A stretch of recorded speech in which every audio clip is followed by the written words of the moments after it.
Welcome to Quick Tips for Quilting and Sewing. I'm Cindy Cloward, and today we're talking about seam ripping or unpicking.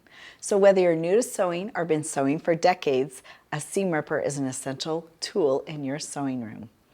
And depending on what you're doing, whether it is unpicking or seam ripping, they are two different techniques. So let's talk about seam rippers. This is the old traditional seam ripper. I grew up using this, but many years ago, I dreamed up a new design in a seam ripper, and this is what it looks like. It comes in 4 different colors and 2 different sizes. So the pink and the aqua are size small, and the medium large comes in red and cream. So I developed this because I wanted a better seam ripper, and this is how you hold it on your hand. And the small and extra small, I quickly realized it fit my hand, but it didn't fit everyone's hand. That's why I made a larger size, and it fits almost everyone's hand, including my husband's. And the medium large still fits my hand too. You can wear it on the right side or the left side. Either way. And it comes with this soft top, but there's also this super sharp blade here in stainless steel. So let's talk about, now that you know how to put it on your hand, you can wear it like this or that. You can also put it on your middle finger like this or like that. Now let's talk about how we use this tool.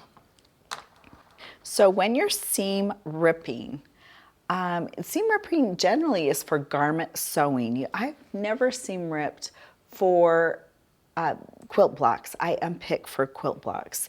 But if you have a long garment and a large seam, I'm going to show you how to do a long seam rip.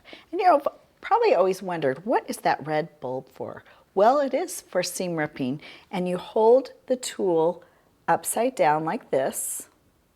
This is how you're going to seam rip.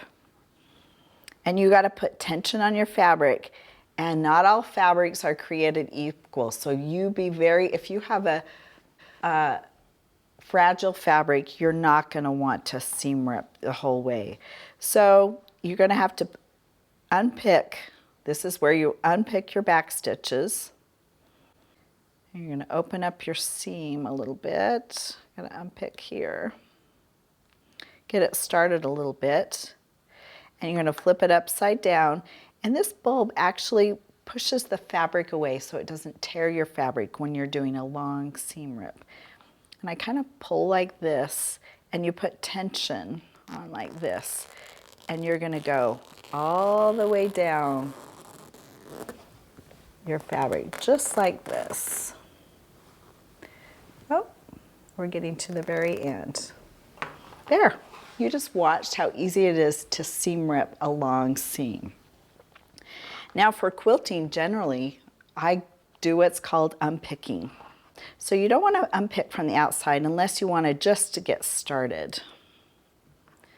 So sometimes I just pick a couple threads to get started and open up my seams. But then you kind of open up like this. Just unpick as you go along. These seam rippers are super sharp, stainless steel. They work great, but eventually all seam rippers can get dull, and then you'll need to replace them. But I haven't replaced any of my seam rippers yet. They work wonderful. You just go along and unpick as much as you need to, and it's really handy to have this sit on your finger. So those are my tips for seam ripping and unpicking. I would love to hear your tips as well. Leave your comments below, and as always, we welcome your feedback. And if you used my seam ripper and I'd love to hear your experience, so leave that comment below as well. Join us next time for quick tips for sewing and quilting.